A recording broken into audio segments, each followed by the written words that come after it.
Kuwait മലയാളിയുടെ ഹൃദയത്തിൽ പതിഞ്ഞൊരു പേരുണ്ട്, അബ്ബാസിയ. നാടിന്റെ ചൂടും ഭാഷയുടെ താളവും നിറഞ്ഞ ഈ ചെറു കേരളം ഇന്നും ആയിരക്കണക്കിന് പ്രവാസികളുടെ ഓർമ്മയായി നിലകൊള്ളുന്നു.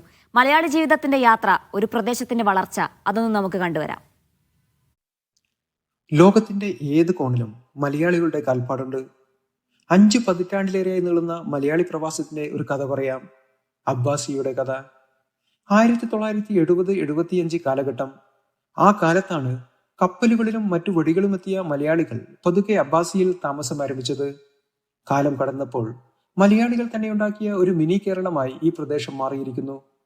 സൗദിയിൽ ബത്തയും ഷർഫിയയും പോലെ, ദുബായിൽ നൈഫ് പോലെ, കുവൈത്തിലെ മലയാളികളുടെ ഹൃദയത്തിൽ പതിഞ്ഞു നിൽക്കുന്ന പേരാണ് അബ്ബാസിയ. കുവൈത്തിലെ ഫർവാനിയ ഗവർണറ്റിലെ ജലീബ് അൽ ഷുയേഖ്. മലയാളികൾ സ്നേഹത്തോടെ വിളിക്കുന്നത് അബ്ബാസിയ എന്നാണ്. ജലീബ് എന്ന അറബി വാക്കിന്റെ അർത്ഥം കിണർ എന്നാണ്. വെള്ളത്തിന്റെ ഓർമ്മയും ജീവിതത്തിന്റെ പ്രതീകവുമാണ് ആ പേര് സൂക്ഷിക്കുന്നത്.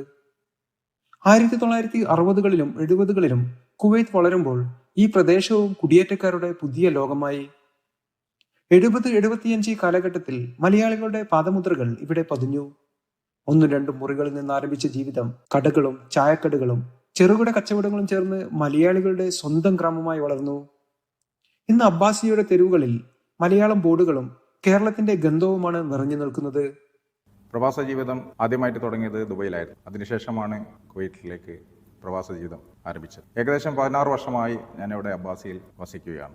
ഇവിടുത്തെ പ്രത്യേകത എന്ന് പറഞ്ഞാൽ നമ്മളെ കേരളത്തിലെ ജനങ്ങളെ പോലെ തന്നെ അതേ രീതിയിൽ തന്നെ ഇവിടെ എല്ലാ മതക്കാരും രാഷ്ട്രീയക്കാരും ജാതിഭേദമന്യേ എല്ലാവരും ഒത്തൊരുമിച്ച് നിൽക്കുന്ന വളരെ വിശാലമായ മനസ്ഥിതിയുള്ള ഒരു സ്ഥലമായിട്ടാണ് കാണപ്പെടുന്നത്.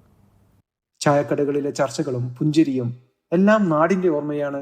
ഇതൊരു പ്രദേശമല്ല, മലയാളികളുടെ ആത്മാവാണ്.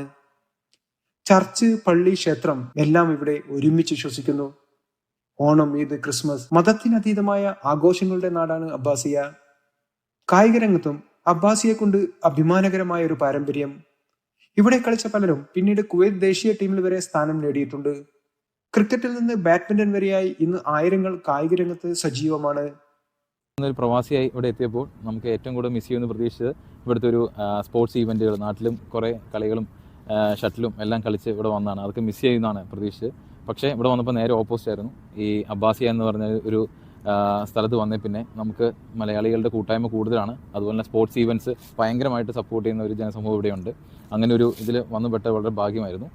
അതിനകത്ത് ക്രിക്കറ്റ്, ഫുട്ബോള്, വോളിബോള്, ബാഡ്മിൻ്റൺ എല്ലാം ഒരു ഈവനിങ് ടൈമിൽ എല്ലാവരും അത് ഇവിടെ കളിക്കാൻ അവസരമുണ്ട്. 1985 ഇവിടെ വിദ്യാഭ്യാസത്തിന്റെ പുതിയ അധ്യായവും തുറന്നു. ആ വർഷം സ്ഥാപിതമായ യുണൈറ്റഡ് ഇന്ത്യൻ സ്കൂൾ ഈ പ്രദേശത്തെ ആദ്യ ഇന്ത്യൻ സ്കൂളായി കണക്കാക്കപ്പെടുന്നു. അത് തന്നെയായിരുന്നു മലയാളി സമൂഹത്തിന്റെ വളർച്ചയിലെ മറ്റൊരു മൈൽ സ്റ്റോൺ. അബ്ബാസിയ, പേരിൽ കിണറിന്റെ ഓർമ്മ, ഹൃദയത്തിൽ ഒരു നാടിന്റെ മണം, പ്രവാസ ജീവിതത്തിന്റെ ചൂടും ആത്മാവും. സലീം കോട്ടയിൽ, മീഡിയ 1, കുവൈറ്റ് സിറ്റി.